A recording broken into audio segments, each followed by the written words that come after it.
Buenas, buenas muchachos, espero todos estén bien. Como ustedes saben, estamos en cuarentena, así que esta va a ser una nueva metodología de clase hasta terminar el año escolar. Lo primero que les tengo que decir muchachos es que los extraño muchísimo. Y bueno, una vez dicho eso, vamos a comenzar con nuestro tema. Así que vamos a hablar un poco sobre la dictadura de Marcos Pérez Jiménez. Vamos a tratar, bueno, cómo llegó al poder la dictadura, cómo se desarrolló, por qué la dictadura duró 10 años en el poder. ¿Será que los venezolanos estamos de acuerdo con la dictadura? Y luego vamos a abordar el tema de cómo fue derrocada la dictadura de Marcos Pérez Jiménez, ¿ok?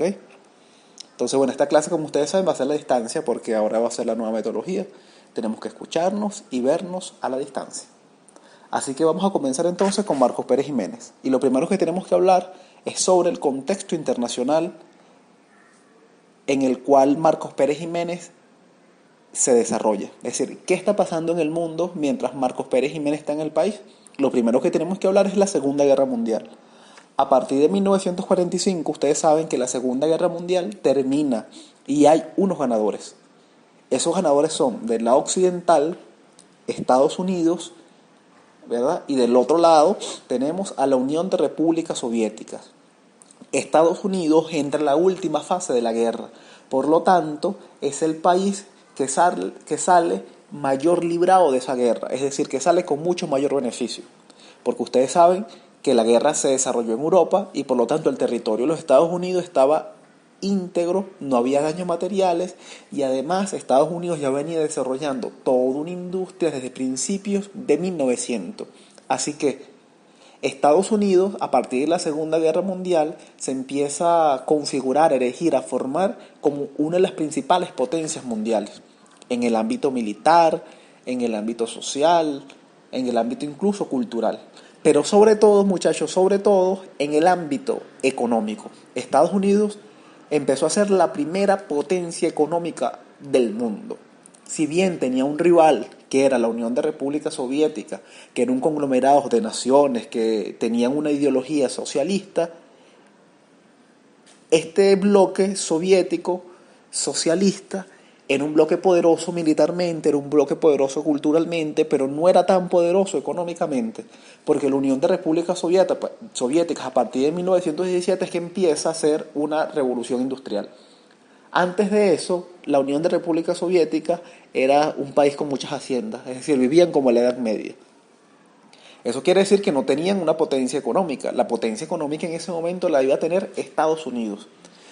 Es por tanto que Estados Unidos empieza a hacer unas inversiones en todo el mundo, muchachos, porque a Estados Unidos le interesaba, por ejemplo, mantener a Europa bien. Así que invirtió 10 mil millones de dólares para que Europa saliera de los destrozos de la posguerra, porque a Estados Unidos le interesaba tener unos aliados poderosos, porque la Unión Soviética poco a poco se estaba, digamos, extendiendo hacia el este de Europa y Estados Unidos no quería permitir que lo que siguiera extendiendo, por lo tanto necesitaba un aliado muy poderoso. Entonces, en este contexto, muchachos, de la Segunda Guerra Mundial, donde hay dos bandos, ¿verdad? Hay un bando de Estados Unidos y el otro bando es la Unión Soviética. Este conflicto entre los Estados Unidos y la Unión Soviética se empieza a llamar como la Guerra Fría, muchachos, que era un enfrentamiento entre los Estados Unidos y la Unión Soviética en el ámbito, un enfrentamiento diplomático, cultural, político, económico, pero no bélico. Es decir, una guerra fría porque no una guerra que había un enfrentamiento bélico directo entre las partes, sino que había una lucha ideológica. Y los dos bandos querían tener el control de una buena parte del mundo, ¿sí? Los soviéticos querían tener el control de una buena parte del mundo y por eso hacían políticas para eso, igual los estadounidenses, ¿sí? Porque ellos eran los que tenían el poder en ese momento, eran las grandes potencias en ese momento. Entonces nosotros repasando, entonces Estados Unidos se consolida como potencia económica y además comenzó, en este mismo contexto, muchachos, comenzó en el mundo una serie de cambios y esa serie de cambios también vienen integrados con la liberación de gran parte de los países que hasta 1945 eran colonias, empezaron un proceso de descolonización. Así como Venezuela empezó un proceso de descolonización a partir de 1810, bueno, hay otros países que no lograron hacer eso, que lo empezaron a lograr apenas, muchachos, a partir de 1945. Entonces empezó un proceso de descolonización. Eso hace, por tanto, que el mundo empiece a cambiar. Y el mundo empieza a cambiar y nuevos sujetos del poder empiezan a configurarse. Y como ya dije, esos nuevos sujetos del poder son fundamentalmente Estados Unidos y la Unión Soviética, que tienen un conflicto que se llama la Guerra Fría. En el medio de ese conflicto, muchachos, está todo el mundo. Y Latinoamérica no escapa de ese conflicto. Y no puede escapar de ese conflicto, además, porque está muy cerca de una de las potencias, que es Estados Unidos. Así que Estados Unidos también hace una política para América Latina. Una política, digamos, integrada para América Latina, con el fin de que la Unión Soviética no llegue aquí y ellos se mantengan como el factor de poder más importante de la región. Así que esto es lo que está pasando en el mundo, muchachos. Esto está pasando en el mundo, es lo que se llama la Guerra Fría. Y en Venezuela hay un contexto particular. Venezuela, a partir de ya 1935, se había muerto el dictador Juan Vicente Gómez, y estábamos con un proceso de transición a la democracia, ¿sí? Un proceso de transición que luego, como ustedes saben y que ya hemos visto en clase, un proceso de transición que viene con Eleazar López Contreras, después con Medina Angarita, y a Medina Angarita el 18 de octubre de 1945 le dan un golpe de Estado. Un golpe de Estado liderado fundamentalmente por Acción Democrática, por Rómulo Betancourt y por los militares. Ese golpe de Estado, bueno, tenía obviamente, según lo que decía Acción Democrática, derrocar a este régimen, porque este régimen de Medina Angarita, para Acción Democrática, no quería elecciones libres y igualitarias y el voto universal directo y secreto, sino que quería seguir prorrogando ese factor fundamental, ¿sí? Así que, tomando como esa excusa, le dan un golpe de Estado, ¿sí? Para montarse en el poder, un golpe de Estado que resulta triunfador. Y ellos, Acción Democrática, va a inaugurar un periodo que se llama el Trienio Adeco. Se llama Trienio Adeco porque duró apenas 3 años. Durante estos 3 años, Acción Democrática gobernó, por además se dice que gobernó de una forma muy particular, porque fue muy sectario. Es decir, que es muy sectario. Bueno, todos los que no fuesen ADECO fueron excluidos del poder, empezaron a perseguir a gente, etcétera, y eso no fue bien visto por los sectores políticos de la sociedad, ¿sí? Así que al final de 1948, cuando en Venezuela se realizan las primeras elecciones directas, universales y secretas, y sale electo el presidente perteneciente al Partido de Acción Democrática, que es el novelista venezolano, es muy famoso, Rómulo Gallegos, la situación política en el país está bastante tensa. Este primer presidente, muchachos, es el primer presidente elegido por voto directo, universal y secreto, es derrocado por los militares. Es derrocado por los militares, esos mismos militares, muchachos, que habían dado 3 años antes un golpe con Medina Angarita, le han dado un golpe a Medina Angarita. Sí, son estos mismos militares que antes apoyaban a Acción Democrática y ahora ya no lo apoyaban, incluso no lo apoyaban, que le dieron un golpe de Estado a un presidente de Acción Democrática. Es decir, la configuración política del país, muchachos, empezó a cambiar. Empezó a cambiar y los militares empezaron a tomar el poder. Y ustedes se preguntarán, y si no se pregunta, igual se los voy a responder. ¿Por qué los militares querían tomar el poder, muchachos? ¿Por qué los militares tenían la necesidad de tomar el poder? Pues muy bien, muchachos. Los militares, además, desde siempre, ha sido como una casta dentro de la política nacional, han estado siempre llamados, por lo menos para ellos, como la capa política nacional que tiene en sus manos el destino del país, ¿sí? Y ellos creían y tenían firme convicción de que era la fuerza militar la que tenía que gobernar el país. Porque además, según ellos, el pueblo venezolano no estaba preparado para la democracia, no estaba preparado para la confrontación entre partidos. Así que ellos, ¿verdad?, iban a preparar al pueblo venezolano, según lo que yo decía, para la democracia.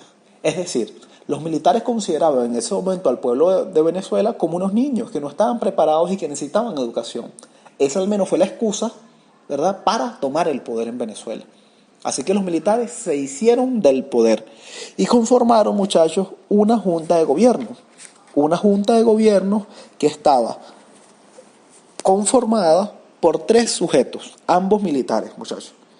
Delgado Chalbó, que era el presidente, Pérez Jiménez, Marcos Pérez Jiménez, que era el ministro de la Defensa, y Felipe Llovera Páez, que era el ministro del Interior. Es decir, para ese momento, los tres cargos más importantes en el poder. Y ellos se hicieron con el poder. Y cuando ellos se hicieron con el poder, lo primero que hicieron fue la disolución del Congreso, la eliminación del Consejo Supremo Electoral, la declaración de ilegalidad de acción democrática, pero además también un constante asedio hacia los medios de comunicación y hacia los periódicos. Es decir, no había libertad de expresión. No había libertad de expresión. Entonces, obviamente, lo que nosotros podemos asomar es que de principio a los militares no les interesaba la democracia, sino ellos tomar el poder. Esta junta militar, muchachos, duró por lo menos 2 años, ¿sí? Desde el 48 al 50. En el 50 pasa un episodio especial que el presidente de la República, el presidente de la junta militar, es asesinado. Es asesinado y se presume que es asesinado porque Delgado Chalbó aparentemente era una persona mucho más culta y mucho más comedida, y sin duda alguna las medidas de represión que iba a instalar luego Marcos Pérez Jiménez no las iba a instalar Delgado Chalbó, porque aparentemente él como que se tenía la intención de eventualmente hacer unas elecciones. Y precisamente con esta dificultad, esa confrontación que había dentro de la Junta de Gobierno, es eliminado, es asesinado. Se presume, todavía no hay un documento histórico o una afirmación histórica que pueda afirmar esto, se presume que Marcos Pérez Jiménez, ¿sí?, por sus ansias del poder y dominar el poder, y que los militares siguieran en el poder, quien manda a asesinar a Delgado Chalbó.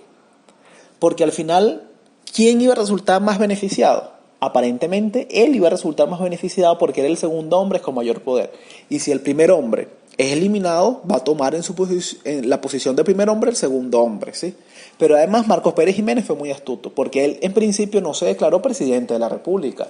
Él puso a un civil, ¿verdad?, que se llama Germán Suárez Flamerinch como presidente, para que la opinión pública no viera tan descaradamente, ¿verdad?, que él había sido el mayor beneficiado de ese asesinato.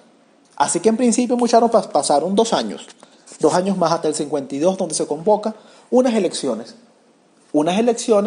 que el general Marcos Pérez Jiménez se postula como presidente y funda un partido que se llama FEI, porque él estaba plenamente seguro de que iba a ganar.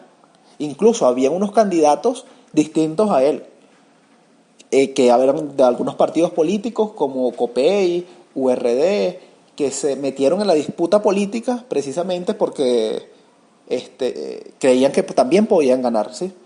Fueron unas elecciones legendarias. Fueron unas elecciones donde Marcos Pérez Jiménez estaba seguro de que iba a ganar, pero resultó que no, que perdió y que ganó Jovito Villalba. Y además eso era sabido en el país, eso era muy sabido en el país, pero el régimen dijo que no. Así que el régimen dijo que para garantizar la democracia y la continuidad nacional, la Junta de Gobierno había designado a Marcos Pérez Jiménez como presidente. Y resultó ser, que Jovito Villalba lo mandaron al exilio y empezó a partir de este momento a intensificarse la fuerza bruta, ¿sí? Empezó a ser más intensa la fuerza bruta, empezó a ser más intensa el cercenar a los medios de comunicación, silenciar a los medios de comunicación y silenciar a la disidencia. Es decir, cualquier persona que estuviera en contra de Marcos Pérez Jiménez podría ser fácilmente eliminado. Bien porque era exiliado o bien porque caía en las garras de la policía, que en ese momento la policía tenía el nombre de la Seguridad Nacional, que era un organismo dirigido por Pedro Estrada, que era un organismo delincuencial, que era un organismo de terrorismo de Estado, que se encargaba precisamente de silenciar las voces disidentes, de silenciarlas y torturarlas además. Es decir, era una situación verdaderamente de dictadura y de caos. Entonces, muchachos, a partir del 52, Marcos Pérez Jiménez tiene todo el poder, ¿sí? Y su principal idea de gobierno o su principal ideología tiene un nombre que se llama ideal nacional.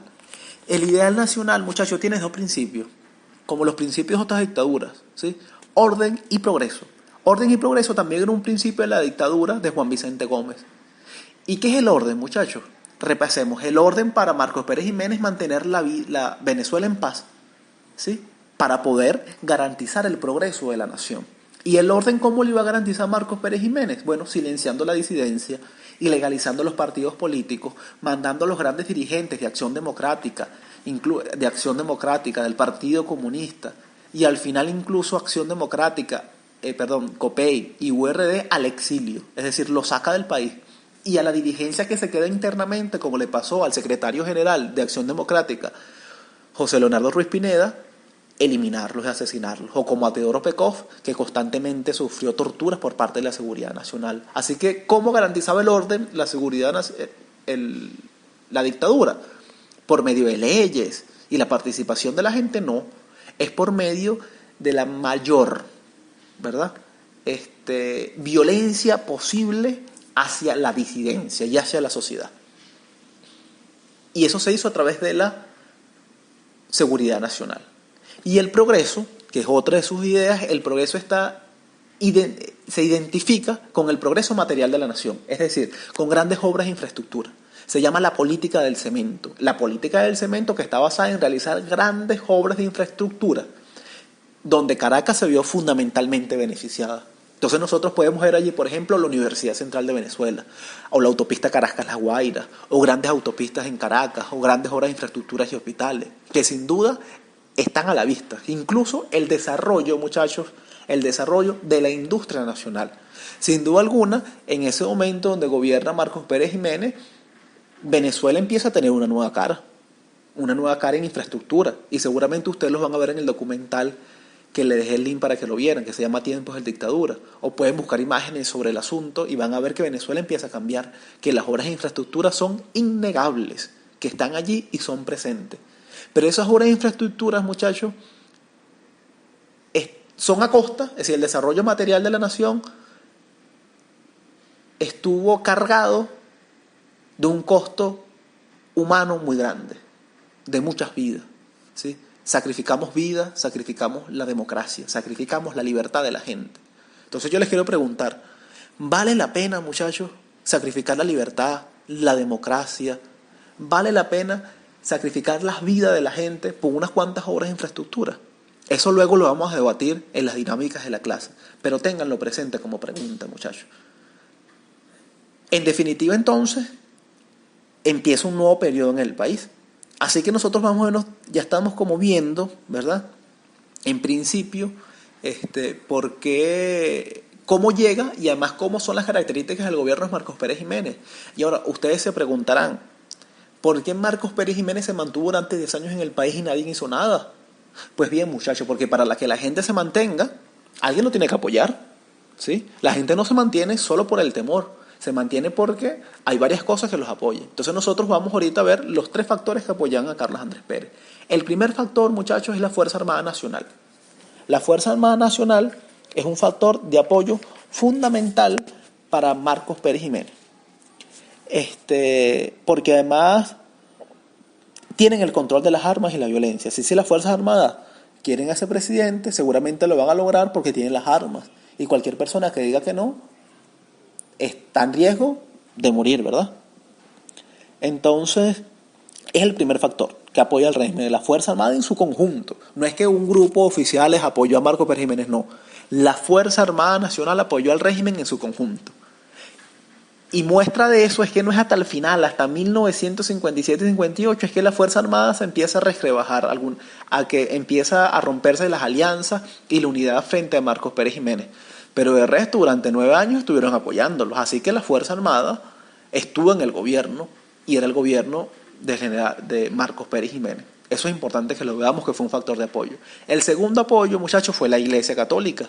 La Iglesia Católica tuvo un papel fundamental tanto en que mantuvo al gobierno durante mucho tiempo, pero también luego vamos a ver cómo en la última etapa estuvo en contra. La Iglesia Católica desde 1948 empezó a apoyar a Delgado Chalbó cuando llegó a la presidencia y luego a Marcos Pérez Jiménez, sin decir nada. Así que fue otro factor de apoyo. El último factor de apoyo fueron Fede Cámaras, y Fede Cámaras también apoyó al gobierno precisamente porque tenía muchos negocios, ¿sí? Y además, como en ese momento, muchachos, Venezuela tenía muchos ingresos porque los precios del petróleo habían subido y la producción nacional también, teníamos muchísimo dinero. Y por eso es que el gobierno empezó a hacer unas grandes obras de infraestructura. Y para hacer obras de infraestructura tú necesitas empresarios y personas que tengan dinero para invertir en el país y que además que tengan la maquinaria y el conocimiento necesario. Entonces Fede Cámara salió con los militares precisamente para hacer negocios, y por lo tanto, como si yo me alío con alguien, con un presidente, también quiere decir que yo lo estoy apoyando de una u otra forma. Entonces, estos son los 3 factores de apoyo, muchachos. El primer factor de apoyo es la Fuerza Armada, el segundo es la Iglesia y el tercero es Fede Cámara. Así que hay 3 factores de apoyo. 3 factores de apoyo que en definitiva, al final de 1957 y al principio de 1958, 3 factores de apoyo que se ponen en contra y son fundamentales para poder derrotarlo. Así que vamos a pasar a la última etapa de la clase, muchachos, que son las causas del debilitamiento de la dictadura. ¿Por qué la dictadura cayó? ¿Por qué no se mantuvo si tenía 3 factores de apoyo tan importantes en la sociedad?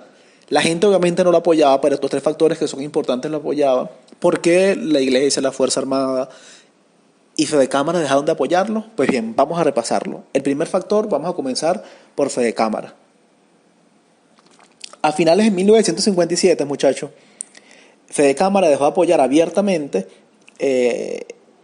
a los militares en el poder, ¿sí? Y dejó de apoyarla, digo yo, abiertamente, un poco tímidamente, dejó de apoyar a los militares en el poder porque ya la relación comercial que tenía con el gobierno ya no estaba funcionando. El gobierno ya no tenía suficiente dinero para poder mantener las grandes obras e infraestructuras que tenían. Y por lo tanto, ya no pagaba puntualmente las deudas que tenía con los empresarios. Y además el gobierno prefería pagar, ¿sí?, la deuda cuando tenía dinero de los empresarios más allegados a Pérez Jiménez, que eran unos nuevos empresarios, que los empresarios más antiguos. Así que los empresarios empezaron a ver la situación y empezaron a ver, está surgiendo un nuevo empresariado, y ese nuevo empresariado incluso no se puede, apartar al viejo empresariado, y por lo tanto eso no le conviene a la gente que hace negocios.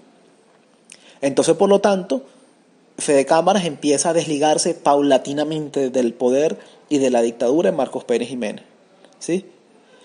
Como yo les decía, Fede Cámaras sentía temor de verse desplazada por un empresario emergente perejimenista. Este nuevo empresariado emergente perejimenista obviamente pertenecía a la cúpula del poder de Pérez Jiménez, y Pérez Jiménez le pagaba. Pero en cambio a los otros empresarios no le pagaba. Por lo tanto, la relación comercial que se tenía con Marcos Pérez Jiménez empezó a fracturarse. Y empezó a fracturarse porque ya no había dinero de por medio. El segundo factor, ¿por qué la Fuerza Armada Nacional dejó de apoyarlo? Vemos. Primero, porque la Fuerza Armada ya veía signos de debilitamiento en el poder, ¿sí? Y esos signos, la Fuerza Armada no se quería quedar atrás. Y además la Fuerza Armada no quería dejar de ser un factor político preponderante de primer plano. Es decir, que la Fuerza Armada, por ejemplo, no quería dejar de tener el papel fundamental en la vida política nacional, porque ella sabía, si habían otros factores que derrotaban al gobierno de Marcos Pérez Jiménez y no la Fuerza Armada, quiere decir que la Fuerza Armada la iban a apartar, y la Fuerza Armada no quería que la apartaran, ¿sí? Pero además también la Fuerza Armada sabía que si ellos no intervenían, esto podía tener un cambio muy profundo en la sociedad. Y la Fuerza Armada tampoco quería un cambio muy profundo. En principio y aparentemente solo quería un cambio de gobierno. No quería un cambio, otro tipo de cambio en la sociedad venezolana entonces. Así que dejó de apoyar el gobierno por temor a un cambio de régimen que desembocara en un profundo cambio social. El segundo elemento es que para frenar las aspiraciones de algunos militares que querían continuar con la dictadura como modelo político, ¿sí? Había un grupo importante de militares que quería la democracia, es decir, que no veía en la dictadura una forma de gobierno. Y había otro grupo de militares que sí quería. Y este grupo de militares más demócratas también se rebelan para detener las aspiraciones de ese grupo de militares que eran fundamentalmente dictatoriales. Esas son las razones un poco porque la Fuerza Armada deja de apoyar al gobierno de Marcos Pérez Jiménez. Ahora vamos a ver por qué la Iglesia Católica deja de apoyar a Marcos Pérez Jiménez. Y para esto es importante que nosotros veamos que en 1949, cuando llega ya Chalbo al poder, la Iglesia lo apoyaba.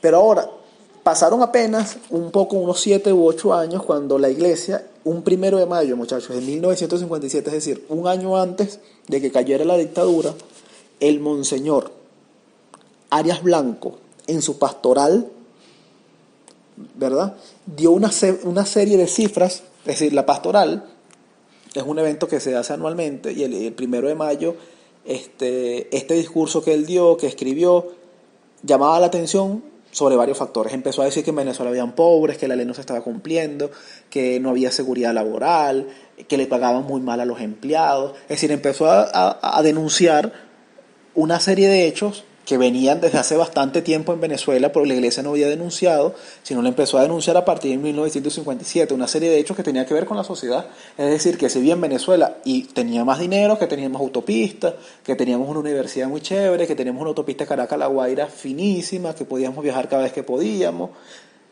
digamos, de Caracas a La Guaira, porque ahora la ruta era mucho más corta, era apenas 30 minutos. Si bien teníamos autopistas en Caracas, teníamos unos superbloques que empezaron a sustituir las casas de los más pobres dentro de la ciudad. Eso no significaba que la gente viviera mejor. Es decir, eso no significó necesariamente que la gente normal, que la clase media y que la clase baja empezaran a vivir mejor. No significó que que hubiese menos pobres en el país, o que la gente supiera leer y escribir, o que hubiese mejores condiciones de vida, porque a la gente se le paga más dinero por su trabajo, y por lo tanto la gente puede adquirir mayores cosas y brindarle mayor educación a sus hijos. No pasó eso. Venezuela la gran mayoría de la población seguía sumergida en una pobreza, porque la mayoría de los beneficios se lo quedó la cúpula gubernamental y todos aquellos que lo apoyaban, ¿sí? Entonces la Iglesia empezó a denunciar eso, y esa primera denuncia, esa serie de hechos, fue un factor fundamental, porque además esa denuncia, esa pastoral, que además es importante, yo le dejo un link dentro de las recomendaciones para que se lean la pastoral, luego la vamos a discutir. Fue fundamental porque además en todas las iglesias y en todas las parroquias se empezó a discutir la pastoral. Es decir, se empezó a discutir que el gobierno no funcionaba y que su llamado de ideal nacional de progreso y de progreso y que ahora estamos mejor era mentira, que era solo concreto, que era un edificio, pero un edificio no cambia las condiciones de la gente, como bien sabemos en la actualidad. Entonces ya sabemos por qué la Iglesia dejó de apoyarlo, ¿sí? Y además hay como un evento importante, es que Vallenilla Lanz y un cura que se llama Chapellín empezaron a tener una discusión. Por un periódico. Ambos tenían un seudónimo, pero ambos sabían quién era, ¿sí? Y en una de esas, Laureano Vallenilla llamó a Chapellín y le dijo que por qué publicaba eso, y Chapellín le dijo: mira, yo solo le temo a Dios, y como solo le temo a Dios te voy a decir la verdad, ¿sí? Ustedes tienen hasta el cansancio a la población, porque ustedes tienen atemorizada a la población con la seguridad nacional, porque la seguridad nacional lo que hace es matar gente, y nadie los quiere en el país. Entonces fue un factor de ruptura fundamental, muchachos.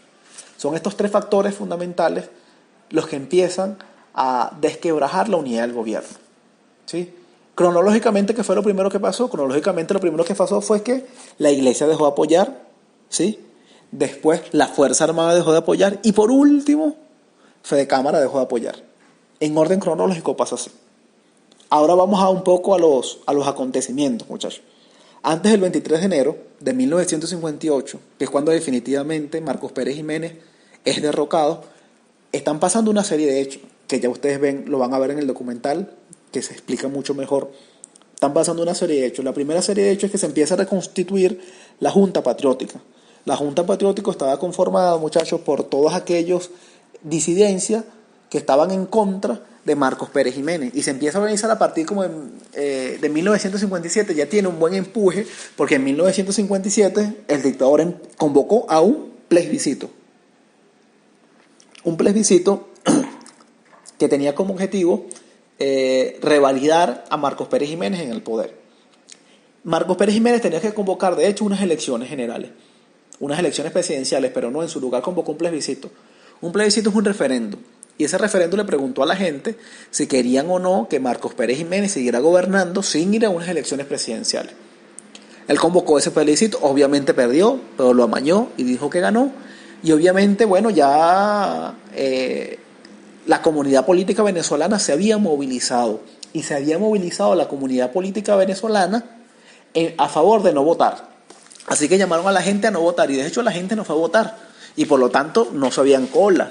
Fue una abstención inmensa. Es decir, ganó la opción de la disidencia.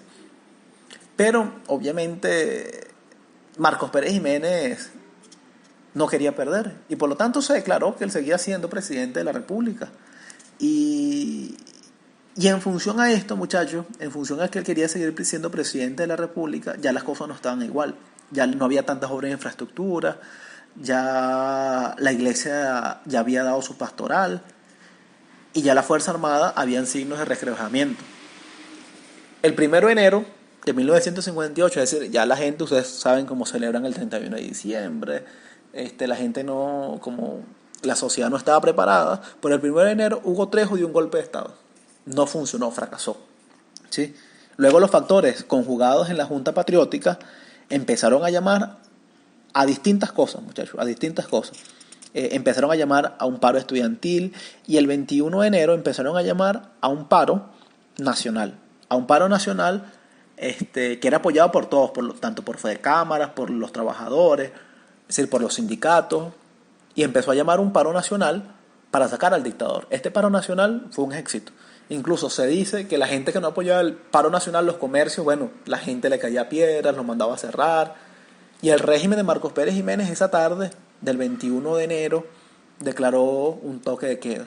Y el 22 de enero Caracas se sentía una tensa calma. Incluso hay fotos donde se ve al dictador Marcos Pérez Jiménez jugando dominó con sus militares más allegados. Pero esta imagen, muchachos, de ver al dictador jugando dominó, lo que quería decir era una sola cosa. Que si tú estás en un problema muy grande y al día siguiente sales tú solo jugando dominos con 3 amigos, quiere decir que ya no tienes apoyo. ¿Sí? Que ya no tienes suficiente apoyo. Que estás demasiado alejado de la realidad, que estás demasiado alejado de tus factores de apoyo, los factores que te mantenían allí. Y el general estaba ya muy solo. Marcos Pérez Jiménez estaba ya muy solo y se empezó a generar en todo el país, sobre todo en el sector militar, una serie de rebeliones, ¿sí? Y la principal fue la que se dio en la academia militar. En la academia militar llamaron a los generales, a los militares, que estaban apoyando a Marcos Pérez Jiménez, le dijeron, bueno, muchachos, la cosa es así, Marcos Pérez Jiménez se tiene que ir. Marcos Pérez Jiménez negoció y dijo, bueno, denme un chance, yo voy a recoger a mi familia, mis cosas y los reales que se robó del país, y se montó en un avión, ¿verdad? En la madrugada del 23 de enero de 1958, un avión llamado La Vaca Sagrada.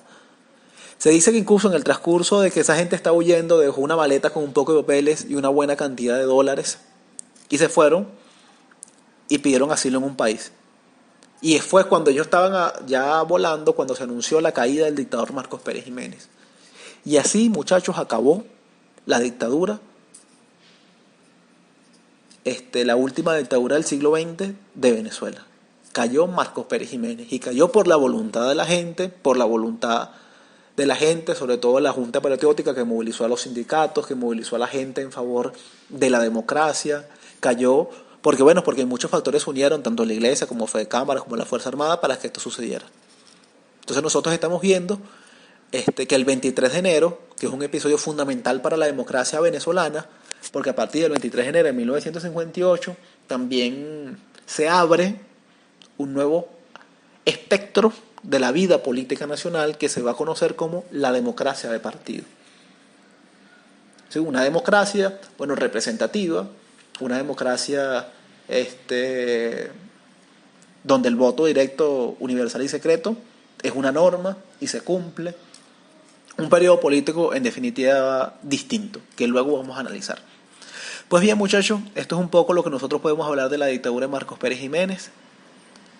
Yo le dejé varios links, unos documentales sobre Marcos Pérez Jiménez y sobre alguna información que nosotros vamos a tener que investigar. Entonces hasta aquí la clase. Espero que hayan comprendido y además les haya gustado. Un fuerte abrazo. Espero verlos pronto. Chao.